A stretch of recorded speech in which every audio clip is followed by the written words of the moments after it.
When the hospital room fell silent, and Mother's lips parted with a phrase no one caught, everything changed. The monitors blinked in steady, cruel rhythm. A soft beep beep beep echoed through the room like a countdown.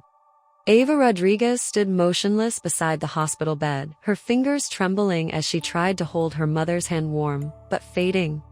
Maria Rodriguez, 60, had always been strong. That stubborn kind of strong, the kind that outlives diagnosis after diagnosis, never lets go of a grudge, and never says goodbye without fighting. But tonight, she was barely breathing.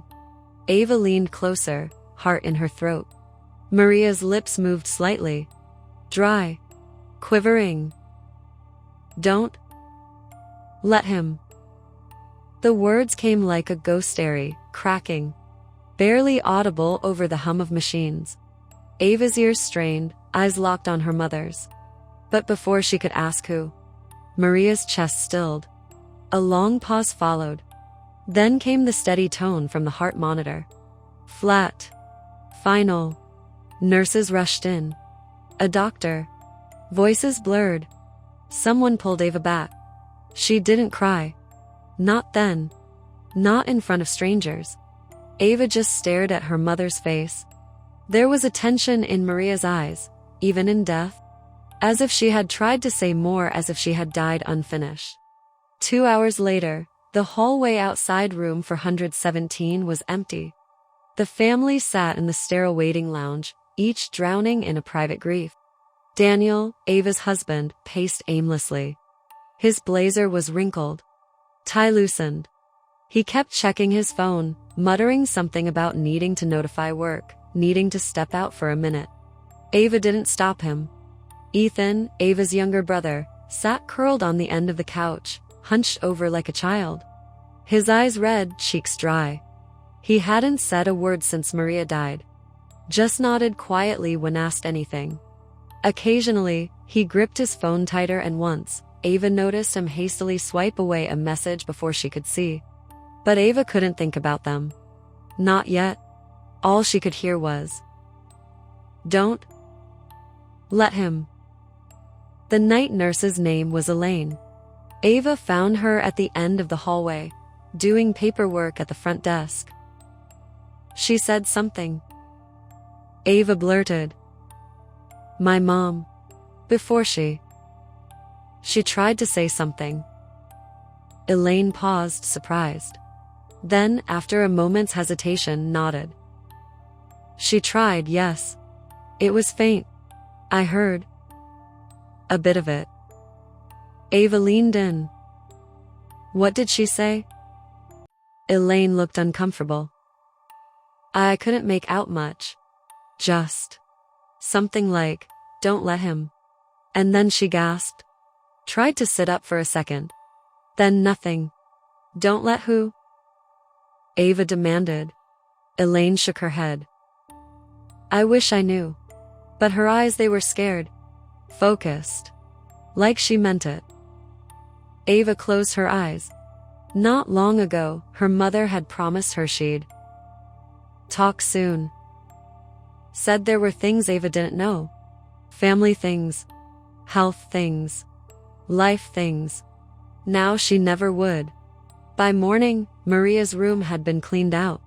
Her personal bag placed neatly in a white paper sack. Her cell phone was missing. So was her pill log.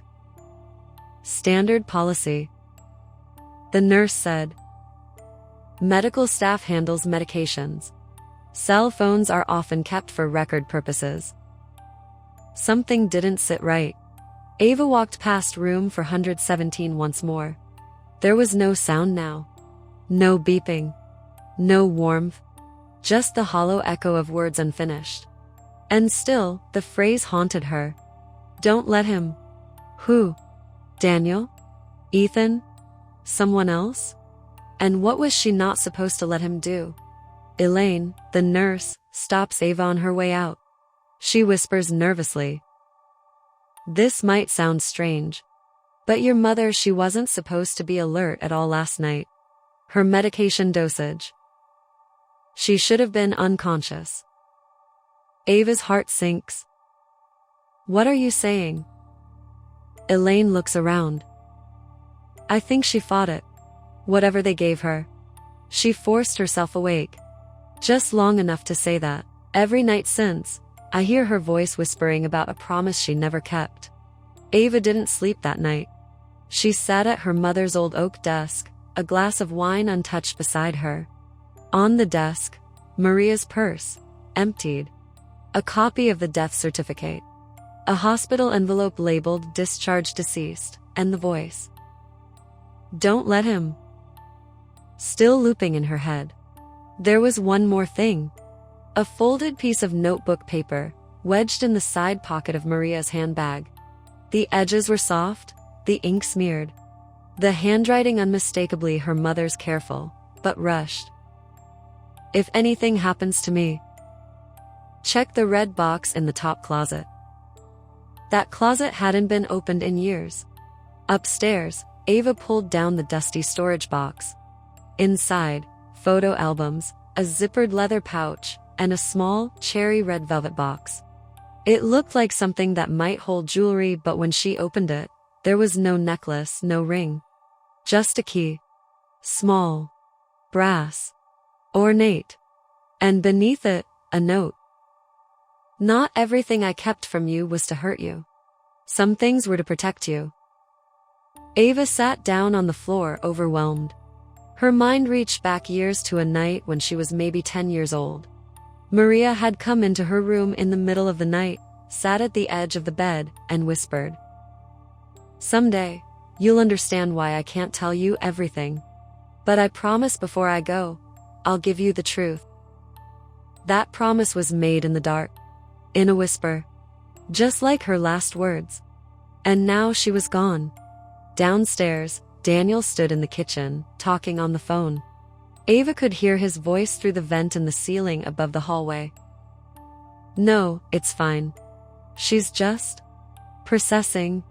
I'll keep her calm. Let's not make any moves until we're sure what's in her hands." A pause.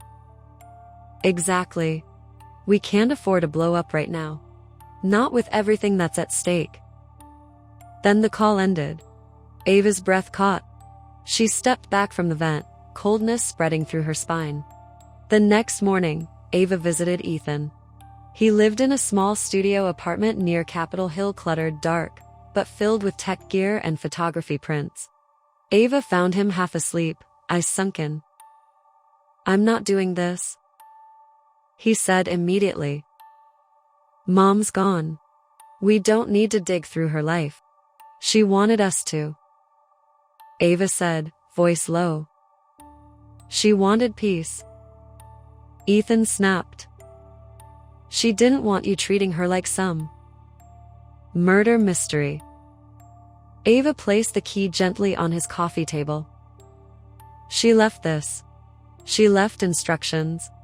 And you're acting like you already know what I'll find." Ethan looked away. His hands fidgeted. His phone vibrated, and before she could glance at the screen, he flipped it face down. "What aren't you telling me?" Ava asked. He didn't answer. Just stared at the wall. That night, Ava used the key. In Maria's bedroom, hidden in the lower drawer of her wardrobe, was a small chest. The key slid in smoothly.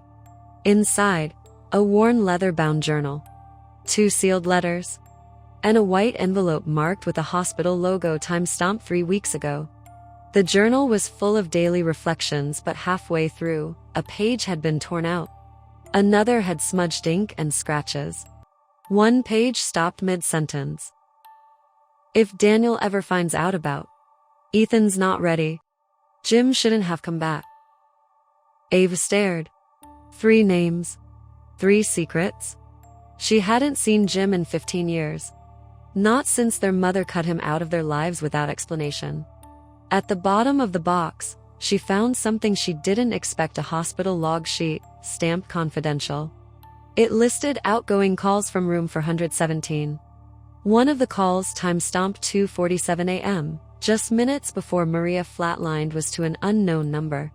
But beneath that entry, another call, 2:51 a.m., to Ethan Rodriguez. When she smiled at dinner, her eyes were glassy, hiding more than grief.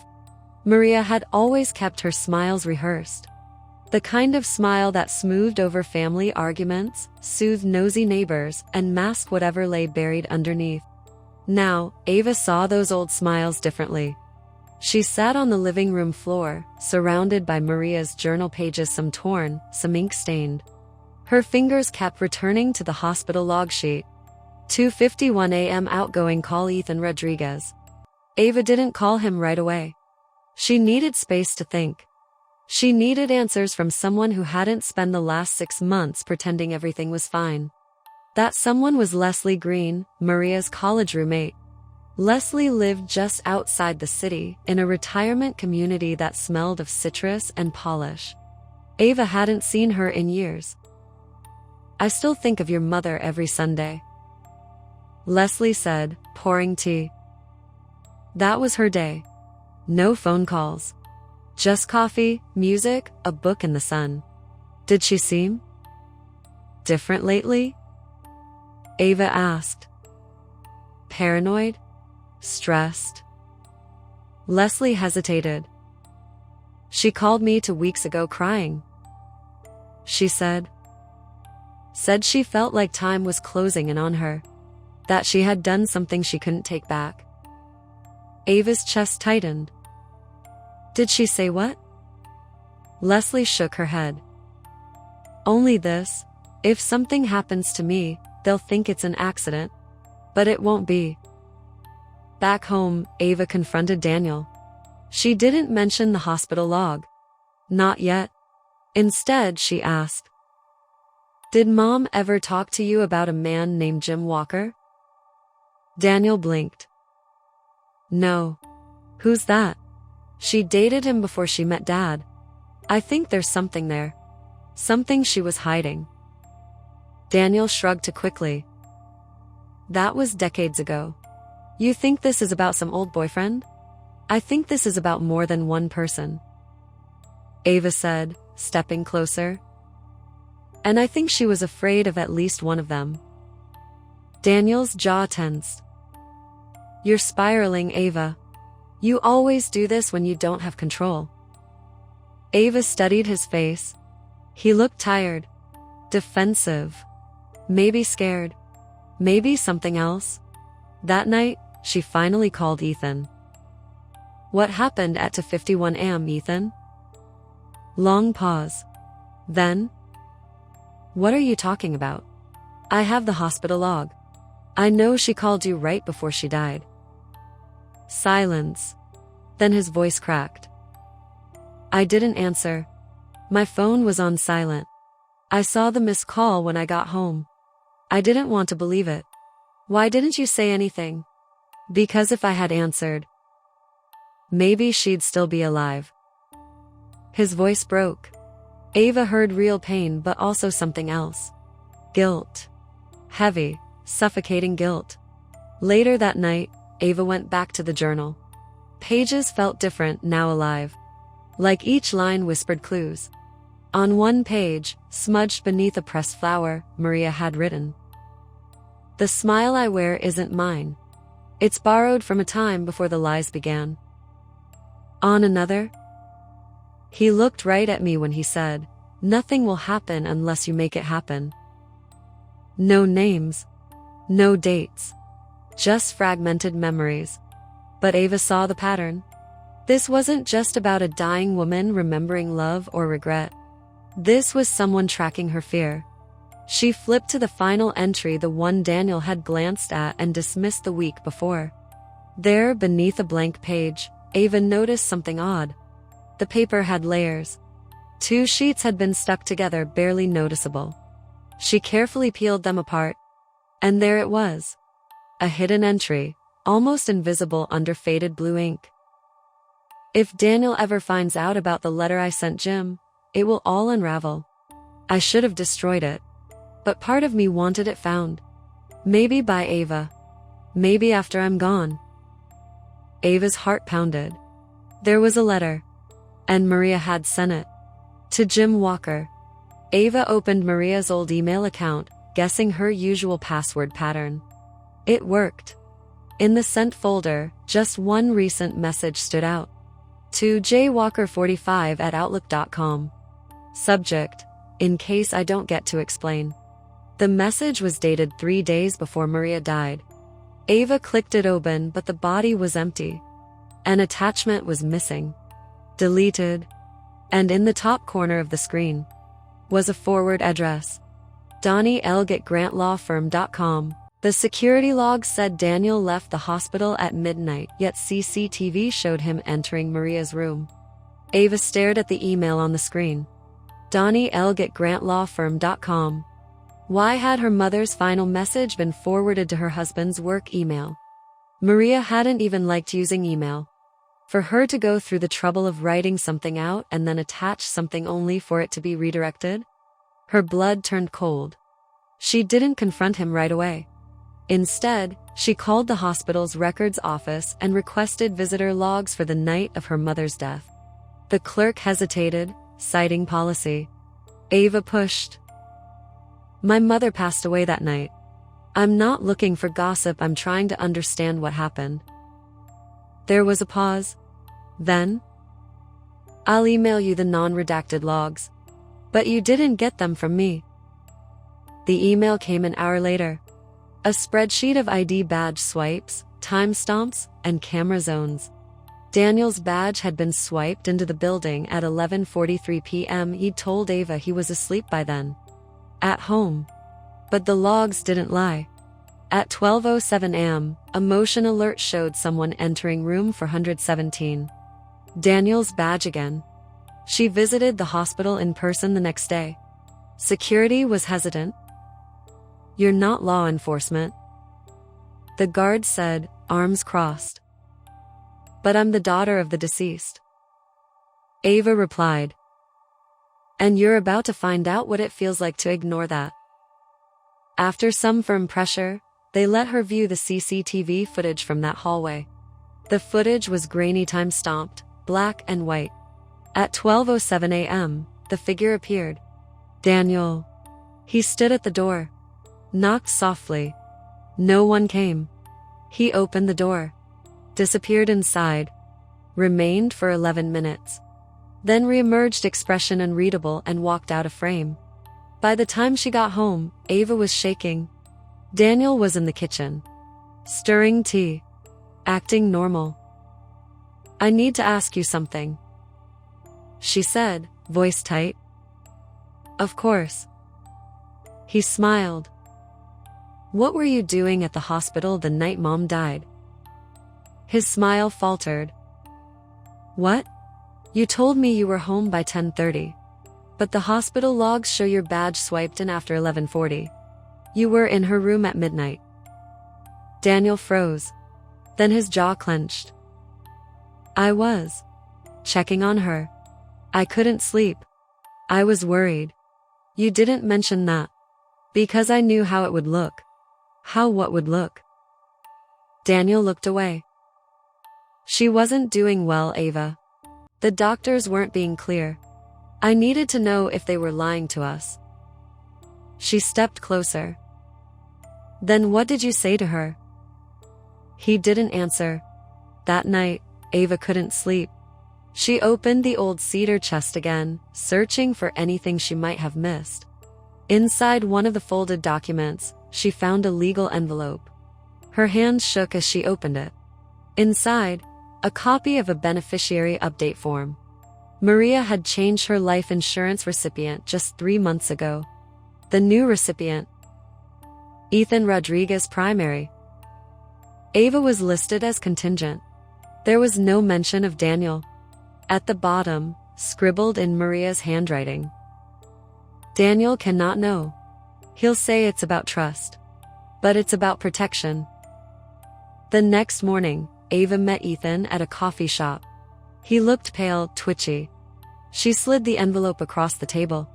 He stared at it. I didn't know she did this, he whispered. I don't think that's true. He didn't deny it. Why wasn't I listed as primary? Mom said you didn't need it. He said quietly. That you had your life together, she said. I didn't. Ava's heart sank. And Daniel? Ethan paused. She was scared of him. Back home, Ava entered Daniel's office while he was showering. She opened his laptop. Password, Maria717. She felt sick. On the desktop, a hidden folder titled Personal Documents. Inside, hospital forms, old emails. One folder labeled Walker tape. She opened it. Nothing but one file remained, a corrupted video file. She clicked. The screen blinked. A grainy recording began. Maria's voice. I'm recording this in case something happens. Then static. Then, a knock on the door in the background. Maria turns in the video. She gasps. Footsteps. Screen cuts out. Ava freezes. In the reflection of Maria's bedroom mirror in the recording just before the screen cuts to black, there's a man entering the room. It's Daniel, holding something in his hand. The next morning, the sky was overcast, a heavy, pewter blanket pressing down on the city. Elise stood in front of Daniel's gallery again, arms crossed, eyes scanning every reflection in the windows, every passing car. She hadn't slept. The man with the camera haunted her dreams, and every time she closed her eyes, those cold, familiar eyes stared back, Jack's eyes, or someone wearing them like a mask. Lily joined her, coffee in hand. No sign of him. Marcus is checking traffic cams, but the van's plates were fake. Elise didn't reply. She was staring at the sidewalk, lost in thought. Mom? Lily said softly. I remember when Jack first brought me here, Elise murmured. The gallery was a garage then. We were just kids. He told me I could be a great artist, if I gave him everything. Lily frowned. What do you mean? He didn't want a partner. He wanted a possession. Inside the studio, Marcus met them at the back entrance. He'd called in a favor to get the keys from the landlord. Inside, the loft smelled of turpentine, dust, and memory. Canvases leaned against the walls, some half-finished, others shrouded in cloth.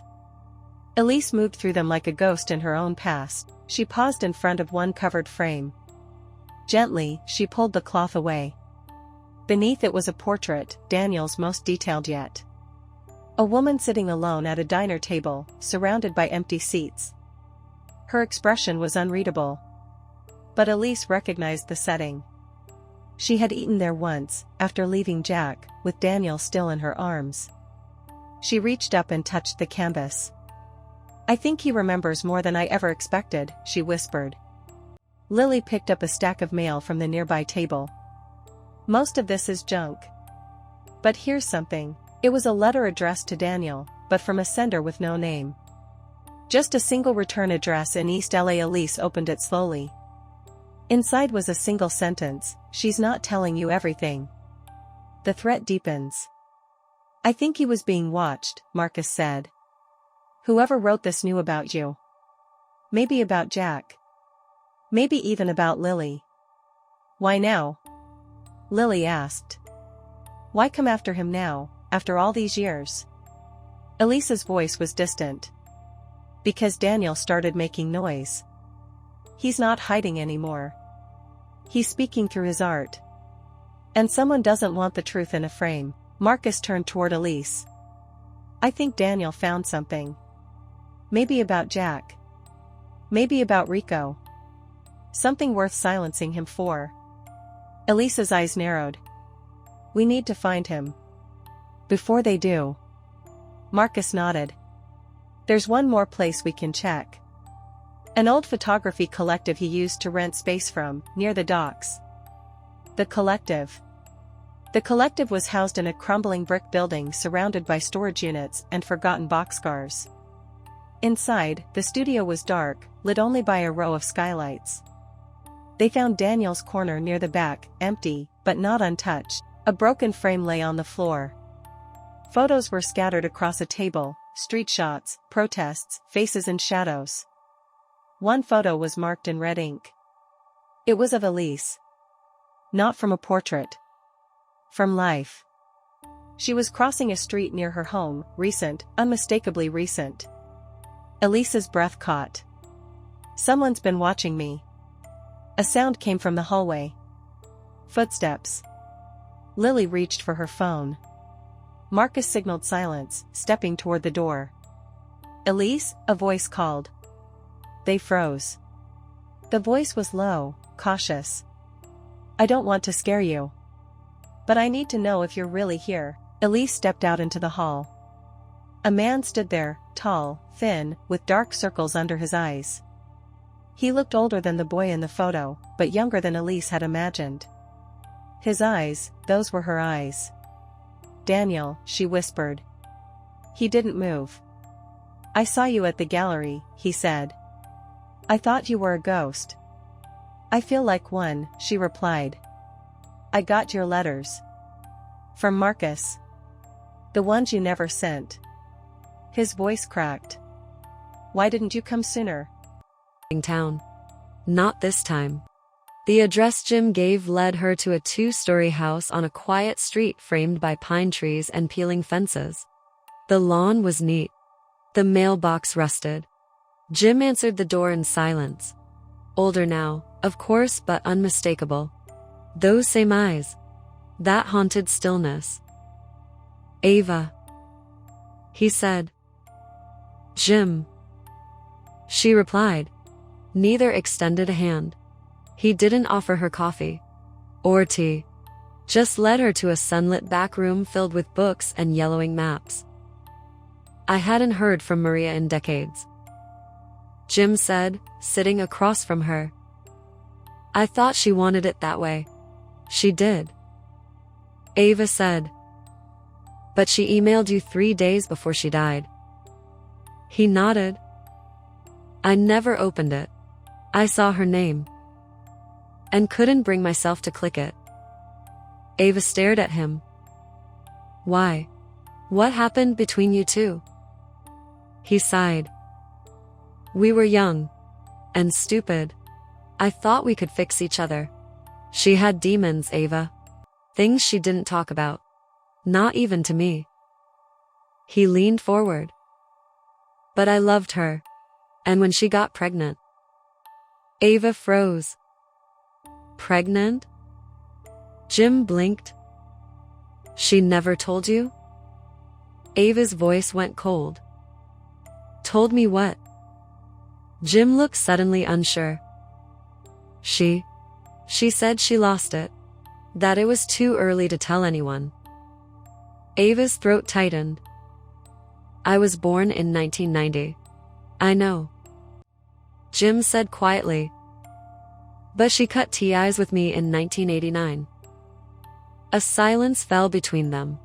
Then Ava reached into her coat and pulled out the old cassette. She used to play this when we were little. Over and over. Same song? Jim took it slowly. His fingers trembled.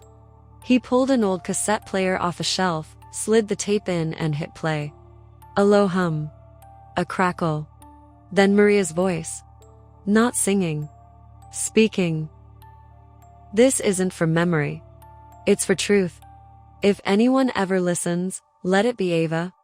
Let it be someone who wants to know the real story. Ava leaned in, heart pounding. He wasn't supposed to find me again. But he did. And now, I can't keep pretending I'm not afraid. They promised me silence. Safety. In exchange for cooperation. Silence. Breathing. Daniel wasn't part of the plan. But he learned too much. Jim's face went pale. If anything happens to me, it won't be illness. It won't be chance. It'll be because someone didn't keep their end of the deal. The recording cut off mid-breath. Ava sat in stunned silence. She recorded that. Recently. She said. It's her voice now. Not back then. Jim nodded slowly. That's not the woman I knew. That's someone who's been running for years. Ava stared at the cassette. Who did she make that deal with? She whispered. Jim shook his head. If she wouldn't tell me then. Ava hadn't heard her father's voice since she was 15. He'd left with a single bag and a lie. This isn't forever. It had been forever. And now he was on a recording taken at 2:51 a.m., the same moment her mother's vitals dropped. The same time her mother tried to whisper a name. Don't let him. Which him? She stared at the screen. The email had no name. The sender address was a jumble of numbers and letters. Anonymous. She replayed the recording. Over and over. Her father's voice. Clear. Timed. Deliberate. There was a background shuffle sheets, machines, a faint murmur of pain. Then her mother's voice. Fragile. You said. We were done. His reply was ice. Only when it's safe. Then silence. Ava drove back to Seattle in a daze. The city's lights blurred behind tears and rage. Daniel was waiting on the porch. You went to Bellingham? He asked. She didn't answer. He followed her inside. Why won't you talk to me? Because I don't know who you are anymore. She walked past him. Daniel grabbed her wrist. I made mistakes, Ava. But I didn't kill her. She yanked free. Then tell me why your email was used to forward the last message my mother ever wrote. Daniel's mouth opened then shut. Ethan called that night. I need to see you. He said. Now. It can't wait. They met in the alley behind an old record store. Ava hadn't seen him like this since their parents' divorce. Jittery, silent, a cigarette trembling between his fingers. I did something. He whispered. What? I deleted something from Mom's phone. The night she died. Why? Because it was a voice memo. To you. I didn't listen to the whole thing. But the start it said, Ethan knows. Ethan was there. Ava's heart slammed against her ribs. You were there? Ethan didn't look up. I came back after I left the hospital. I snuck in. I saw Daniel in the hallway. He didn't see me. I just watched. Watched what? She was trying to get out of bed. She was fighting something.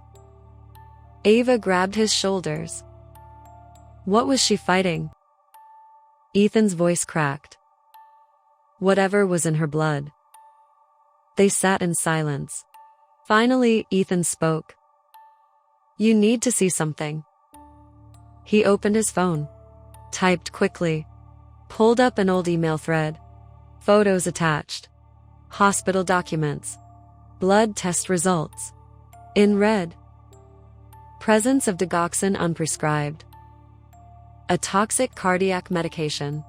Deadly in the wrong dose. She never had that prescribed. Ava whispered. I know. But someone ordered it. He scrolled. Showed her the physician authorization. Signed by Dr. Karen Lawler. That name again. The recipient of the courier package Maria sent. The hospital board member Daniel once described as just a friend. The pieces were forming now. Maria had been poisoned. Not all at once. Bit by bit. Someone adjusted her dosage. Someone used hospital power to rewrite records. Someone manipulated Maria into silence. And someone tried to make sure no one would listen if she spoke.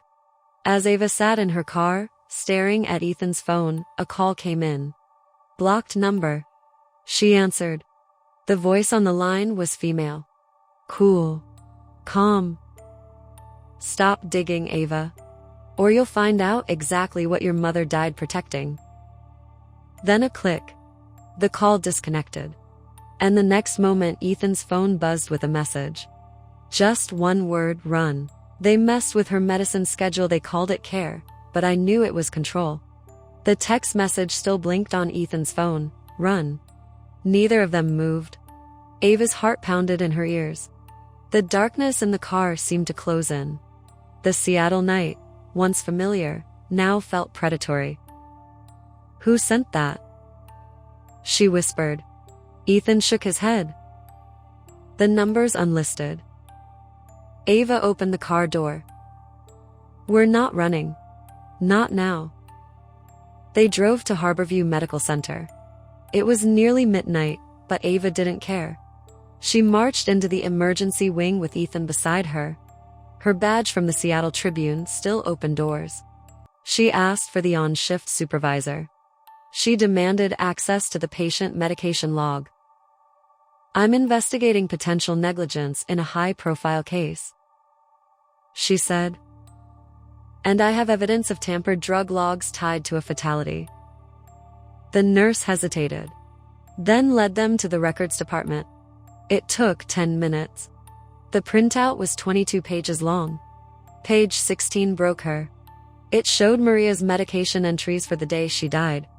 A scheduled digoxin dose 0.5 mg had been administered at 10 a.m. That drug was never prescribed to Maria. Digoxin, in low doses, can be stabilizing. In wrong hands, it can stop the heart. Ava looked closer. The dose was marked as administered by ID 8763A. Brooks. Alan Brooks. A name Ava didn't know yet. She snapped a photo of the log. Her hands trembled. "Let's go," she whispered to Ethan. But as they stepped into the hallway, a figure blocked their path. Dr. Karen Lawler. Dark pantsuit, clipboard in hand, and a smile that didn't reach her eyes. "Miss Rodriguez, I hear you've been asking questions." Ava stood still. "You signed my mother's digoxin authorization. Why?" "She was in atrial fibrillation. The attending physician approved it." "No, he didn't." Dr. Lawler's smile flickered. "Your mother was under a lot of emotional distress. It's not uncommon for families to interpret medical interventions as malicious. She died 2 hours later. Heart failure is unpredictable. No poisoning is predictable," Ava said. "And traceable." Dr. Lawler's face hardened. "If you keep digging, Ava, you might find yourself in a legal fight you're not ready for. The kind that costs jobs, reputations, lives." Ava stepped forward. "I buried my mother 3 days ago. Try me." They left. Back in the car, Ethan stared at her. "Do you think she's the one who?" "Yes," Ava said. But inside, she knew Dr. Lawler wasn't working alone. At home, she tore through Maria's files again. Searching. Scanning. Hoping for something she'd missed. Then she found it. Tucked inside a medical bill envelope, a torn sticky note. "AB. Agreed to 3:15 delay. Lawler covered. Do not document." No signature. Just initials. AB. Equals Alan Brooks. Who the hell was he? She searched the hospital database. Alan Brooks hired in 2006. Status: night shift care assistant. No photos. No recent entries. She Googled his name. Nothing. But a backdoor hospital blog used by interns and night shift staff had one old post. "Everyone says Brooks doesn't sleep. Always where you least expect him. Creepy, but harmless. Probably has dirt on half the admin board." Then another message popped into her inbox. From Maria.Orgez@safemail.net. Subject: If you're reading this, he's gone.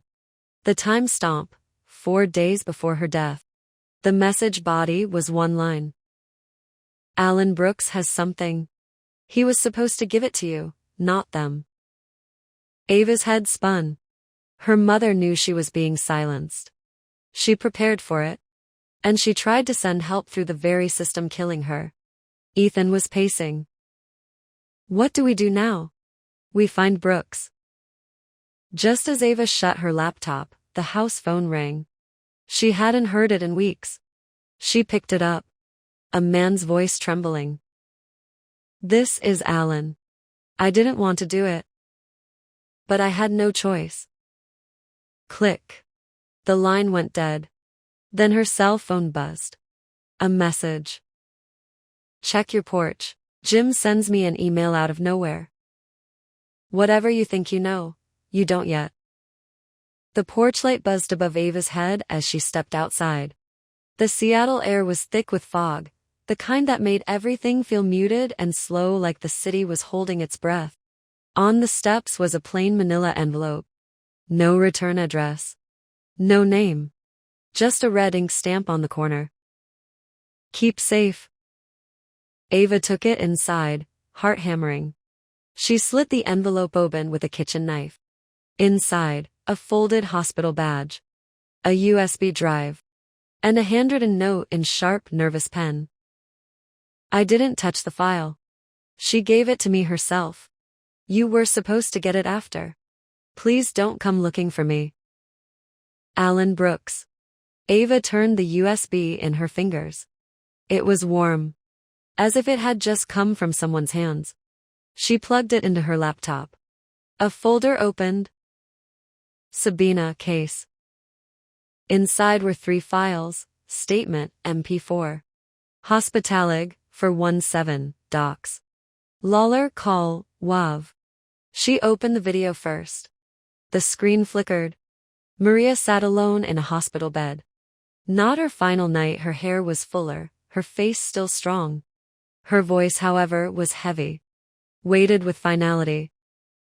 "If you're watching this, I didn't get to finish what I wanted to say. I made a mistake 30 years ago. A mistake that followed me into every room, every breath. It wasn't just Jim. It was what I agreed to after him. When Ava was born, I was already running from people who wanted silence more than truth. The board, the legal fund, the policy directors. Dr. Lawler was just one of them." A pause. "They said if I played along, my daughter would never know. That my medical debts would disappear. That I'd be protected." Her hands trembled in her lap. But it was never protection. It was control. And now they've decided I'm a liability. If I'm gone, and they say it was natural, don't believe them. Look for the unsigned orders. Look for the lab edits. Look for the woman who calls herself a doctor but signs in with a different name every 3rd shift. Her name isn't Lawler." The screen cut to black. Ava leaned back, shaking. She felt like the air had been punched out of her lungs. All this time, her mother had been living in a prison that looked like a hospital room. She opened the second file, the hospital log. It showed a list of login credentials and time entries into room 417. The name, Lawler Karen, only appeared once at 1:15 am, but at 1:17 am, another ID signed in. Grady Lisa. A name Ava had never seen before. Same ID number. Different name. She played the audio file last. "Is she stable?" Dr. Lawler's voice. "She's not a threat anymore. We've got the meds adjusted. If anything happens, blame it on the pre-existing." Then another voice. Muffled. "And the daughter? Emotional. Predictable. She'll grieve and move on just like the others." Click. Ava stared at the screen. Her mother had been treated like a case file. A predictable inconvenience. And she, Ava, had been written off as another daughter who wouldn't dig too deep. Her phone buzzed. Jim Walker. Text only. "I just found something in my old files. It's her signature. On a medical directive. But it's dated 6 months after she told me she stopped treatment." Ava looked closer at the scanned directive. It bore her mother's signature. But the writing was off, too sharp to clean. And in the top corner, it was stamped. Processed by Rodriguez. "Ethan, that unnamed board member, who is it, and what do they want silenced?" The scan of the medical directive sat on Ava's laptop screen like a silent accusation. Her mother's name. Her mother's signature. And in the corner, under the process by stamp, E. Rodriguez. Ava's stomach turned. Ethan was in IT. He did freelance work for various local systems including, she now realized, Harborview's admin database, years ago. She pulled up her phone and called him. "Where are you?" she asked. "Home." "Why?" "I need to talk. Now." Ethan lived in a second-floor walk-up. His apartment smelled of old coffee and electronics warmth mixed with guilt. He opened the door slowly. Ava held up her phone, the directive on screen. "You processed this. Don't lie." Ethan stared at it, pale. "I didn't forge anything," he said. "I just input what I was told. It came in through Dr. Lawler's office." "Did you verify it?" "They said it was scanned from hard copy. That it was routine. No red flags." Ava stepped closer. "So you didn't notice that the date is 6 months after she stopped official treatment?" He looked down. "I was broke. It was freelance work. I didn't ask questions. You let them use you." "No," he said quietly. "I let them use her." Ava sat on the floor. "I need to know everything you did for them." Ethan slowly pulled out his old hard drive. "I was paid through a third-party contract. Grady and Associates. I thought it was legal services. But now I know that name's fake." He connected the drive to his laptop. Pulled up archived documents. Ava saw them, dozens of process records all with Grady or Lawler in the routing fields. Minor changes to dates. Missing doses. Delayed timestamps. "I think I helped cover up more than just Mom's case," Ethan said. That night, Ava reviewed every file on the drive. One folder chilled her. Inactive cases, 2022. Inside were 9 patient names. 7 were dead. 2 had been transferred without records. Each had minor administrative alterations logged by Ethan's ID. "Jesus," Ava whispered. This wasn't just about her mother. It was a pattern. A system. She returned to Harborview the next morning, this time not as a grieving daughter but as a journalist. She met with the hospital's legal department. "If you don't open an internal investigation within 24 hours," she said, sliding over a flash drive, "this will go public with every name, every fake login, every forged directive. Including my mother's." The room went silent. One lawyer cleared his throat. "This is serious, Miss Rodriguez?" "Yes. And it's only just starting." Later that day, she received an email. From unknown. Subject, too close.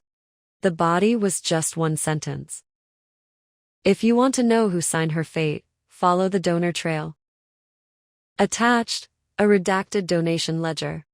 One name stood out repeatedly listed under anonymous shell companies, Daniel Grant. Ava stormed into Daniel's office that evening. "You've been donating to Harborview through fake LLCs." Daniel's eyes widened just for a second. Then he whispered, "You weren't supposed to find that." Ava stepped back. "So what else am I not supposed to find, Daniel?" He didn't answer.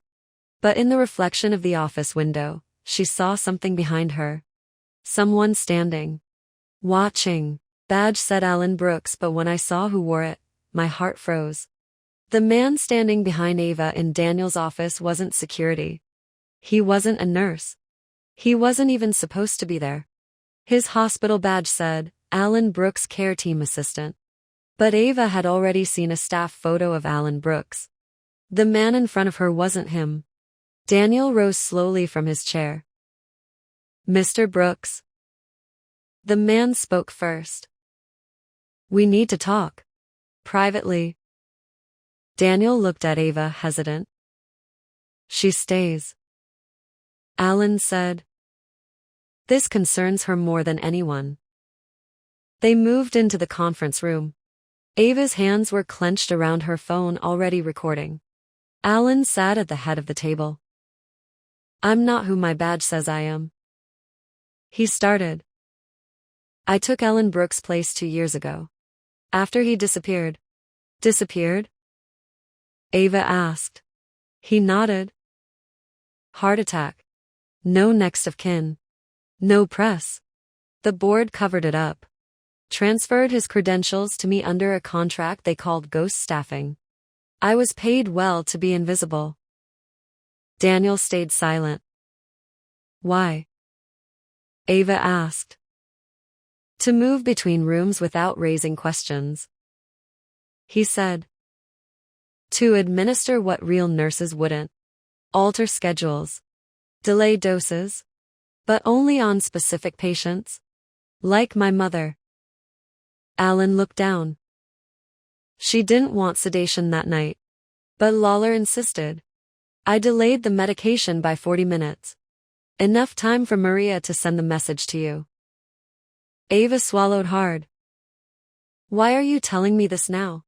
Because she wasn't supposed to die. Alan said. Only be silenced. Discredited. They thought if she looked delusional, no one would listen. He pulled a drive from his coat pocket. Here. Her original treatment plan. The one they buried. And footage from the hallway camera Lawler said was offline. Back at her apartment, Ava viewed the footage. It was shaky, likely extracted from an internal server. Timestamp, 2:45 am, the hallway outside room 417. Maria's door opens. A figure enters. Not Daniel. Not Ethan. Not Lawler. It was the man Ava now knew as the fake Alan Brooks. He stood by her bedside, looking down, not speaking. Then Maria sat up. Weak. Angry. A faint voice from the hallway caught on the audio. Do it. Now. Maria looked toward the door toward whoever had spoken. Then collapsed back into her bed. Ava paused the video. She zoomed in on the reflection in the glass cabinet behind Maria's bed. There barely visible stood a second figure in the hallway. Wearing a lab coat. Wearing Daniel's watch. Ava printed the screenshot and held it under a desk lamp. Just beneath the watch, the coat's name badge caught a sliver of light. It read, Lawler, but the first name wasn't Karen. It was D. Lawler. Ava gasped. Daniel Lawler Grant. Her husband wasn't just married into the cover-up. He was born into it. On the USB, she left more than memories, she left a confession. The name on the badge burned into Ava's mind. D. Lawler. She paced the living room, the photo still in her hand as pieces fell into place like slow-moving blades. Daniel's full name had always been a formality to her, Daniel Lawler Grant. She assumed the Lawler was a middle name, a family tradition, maybe. She never asked. He never explained. Now she knew why. Back at her desk, Ava inserted the USB Alan had handed her. She braced herself. A folder opened. Maria R. Inside, final statement, MP4. Casinotes, PDF. Voice memos 3. Do not edit text. She opened the text file first. Ava, if you're reading this, I'm gone. And if I'm gone, it means I trusted the wrong people. But I trust you. Daniel is not who you think he is. Not just because of what he did, but because of where he came from. The Lawlers own more than the hospital. They own the silence. Please. Don't let this die with me. Love, Mom. Ava's hands shook. She opened the video. Maria sat upright in a hospital bed.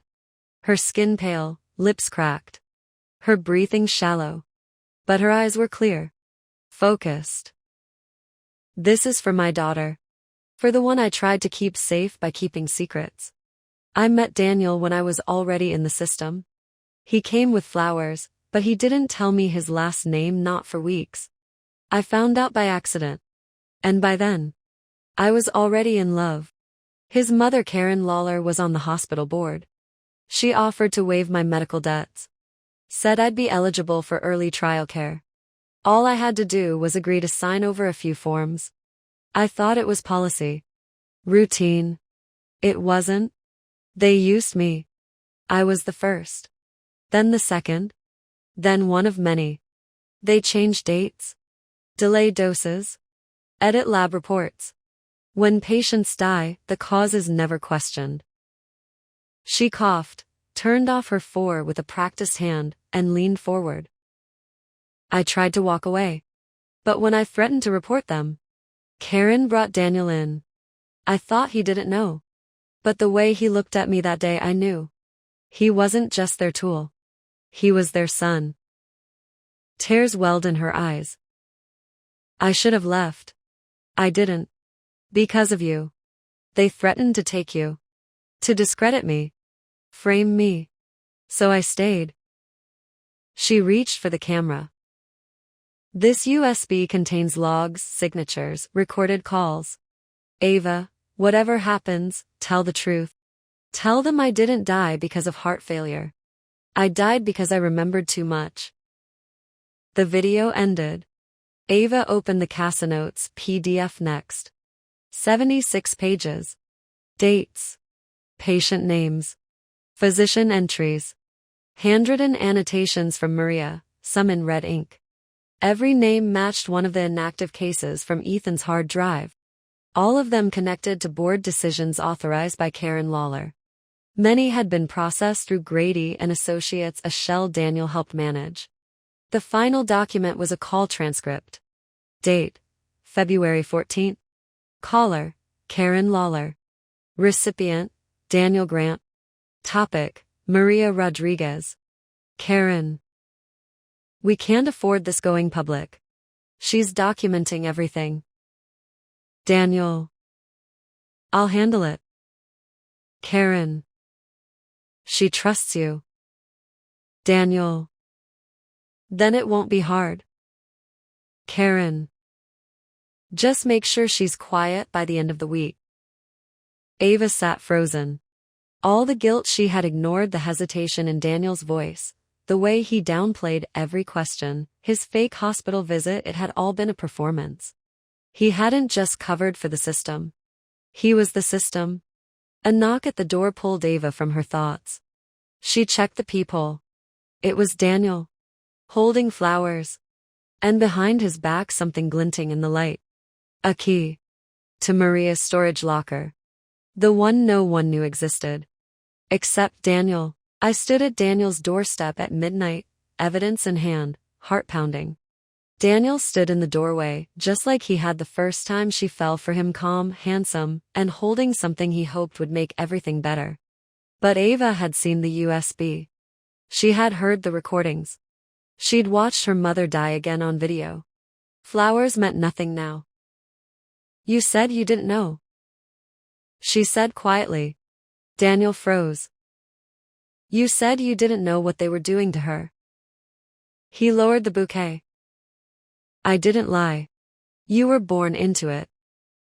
She cut in, stepping into the apartment. Your mother ran the board. Your name's on the donation trails. You were there the night she died. In the hallway. Daniel didn't move to stop her. Just closed the door behind her. I was trying to protect you. By what? Gaslighting me? By deleting evidence? By helping your mother poison patients? His face twisted. You think this is black and white. It's not. It never was. Ava pulled out the printout, the transcript of the call between him and Karen Lawler. She held it up. She trusts you. Then it won't be hard. Is that what you told her about me, Daniel? That it wouldn't be hard? He sank into the couch. I didn't know she recorded that. He said. Ava laughed bitterly. She recorded everything. She dropped the USB on the coffee table. I've backed it up 3 times. Off-site. Cloud. Physical. If something happens to me, this goes live. I'm not going to hurt you. No, but you let someone hurt my mother. Daniel rubbed his eyes. I thought she'd stay quiet. Like she always did. She wasn't supposed to go this far. She was dying. She was dangerous. Ava stepped forward, rage swelling. To who? To everything we've built. Those words stunned her. Not. The hospital. Not. My family. We. You think you're a victim? Ava said, voice shaking. But you're just a coward. You could have walked away. You could have told the truth. I tried to. Daniel said. She didn't want to hear it. She didn't trust you anymore. And now neither do I. He stood. Where will you go? To the press. To the board. To the police. To hell if I have to. He held up the key. To the storage locker first. He said quietly. You want the rest of the truth? It's there. Ava stared at it. You're just giving it to me? He looked broken. I'm not a monster.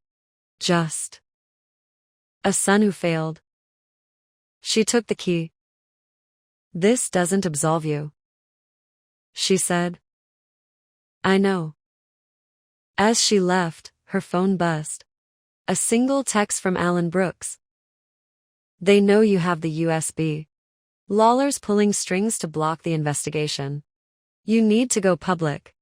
Tonight, under bright lights of press cameras, I wondered, will truth be a release or another wound? The morning after the confrontation, Seattle woke to thunder. Ava didn't sleep. She sat in her car outside KPX News Channel 5, laptop on the passenger seat, drive in hand, statement already written.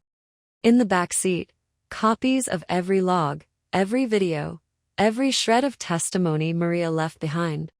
Daniel had given her the key to Maria's storage unit, but she hadn't gone yet. She didn't need more. She already had everything. At 10:12 a.m., she walked into the station lobby. At 10:27, she handed the story to Carla Brooks, the most aggressive investigative reporter in the state.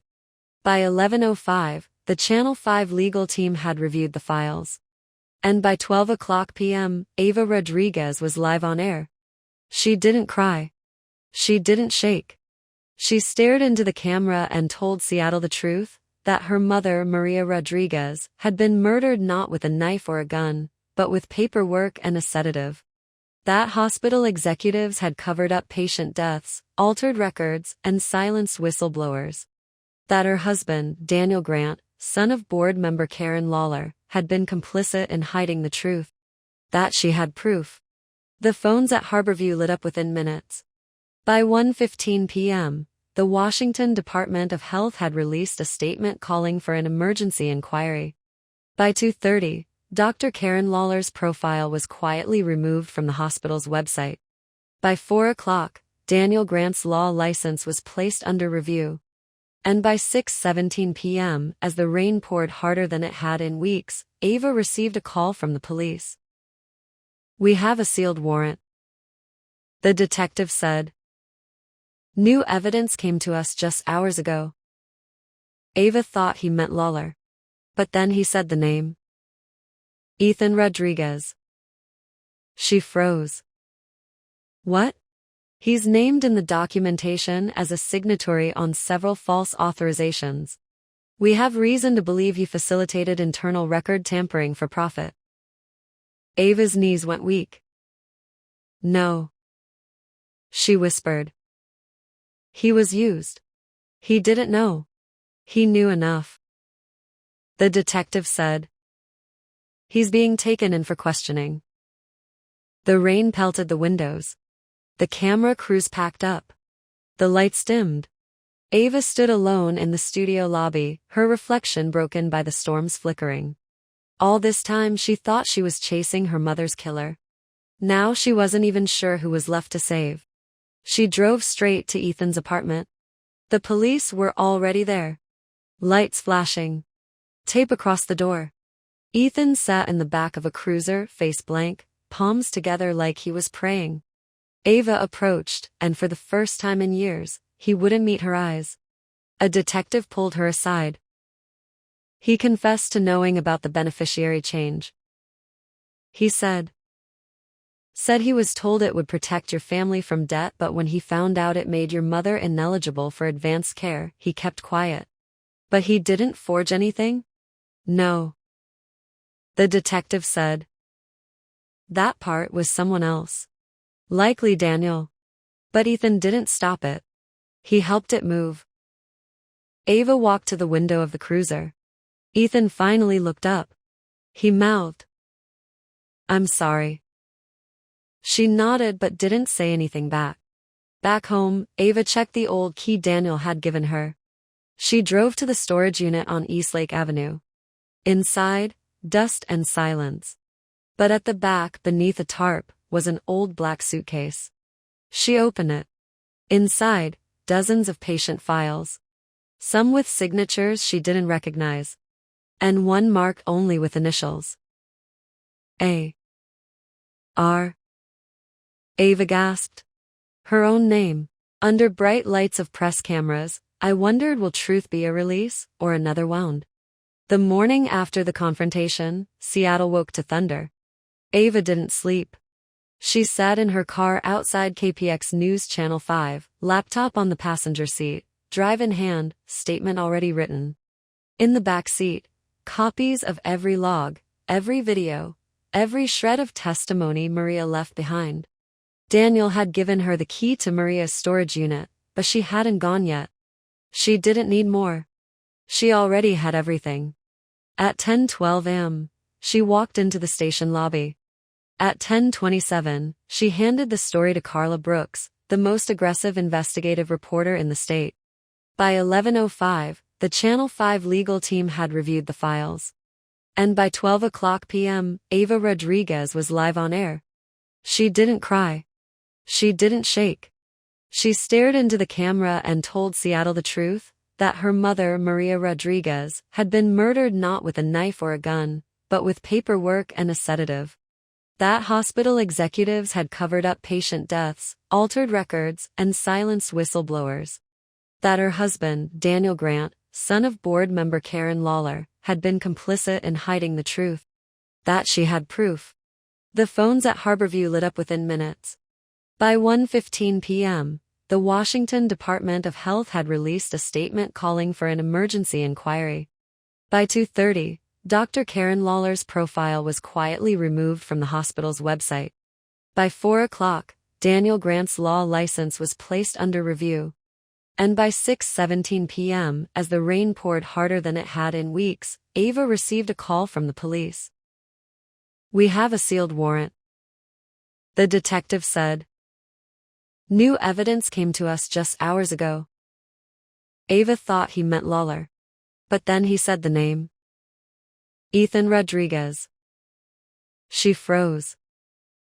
What? He's named in the documentation as a signatory on several false authorizations. We have reason to believe he facilitated internal record tampering for profit. Ava's knees went weak. No. She whispered. He was used. He didn't know. He knew enough. The detective said. He's being taken in for questioning. The rain pelted the windows. The camera crews packed up. The lights dimmed. Ava stood alone in the studio lobby, her reflection broken by the storm's flickering. All this time she thought she was chasing her mother's killer. Now she wasn't even sure who was left to save. She drove straight to Ethan's apartment. The police were already there. Lights flashing. Tape across the door. Ethan sat in the back of a cruiser, face blank, palms together like he was praying. Ava approached, and for the first time in years, he wouldn't meet her eyes. A detective pulled her aside. He confessed to knowing about the beneficiary change. He said Said he was told it would protect your family from debt, but when he found out it made your mother ineligible for advanced care, he kept quiet. But he didn't forge anything? No. The detective said. That part was someone else. Likely Daniel. But Ethan didn't stop it. He helped it move. Ava walked to the window of the cruiser. Ethan finally looked up. He mouthed, "I'm sorry." She nodded but didn't say anything back. Back home, Ava checked the old key Daniel had given her. She drove to the storage unit on Eastlake Avenue. Inside, dust and silence. But at the back, beneath a tarp, was an old black suitcase. She opened it. Inside, dozens of patient files. Some with signatures she didn't recognize. And one mark only with initials. A. R. Ava gasped. Her own name.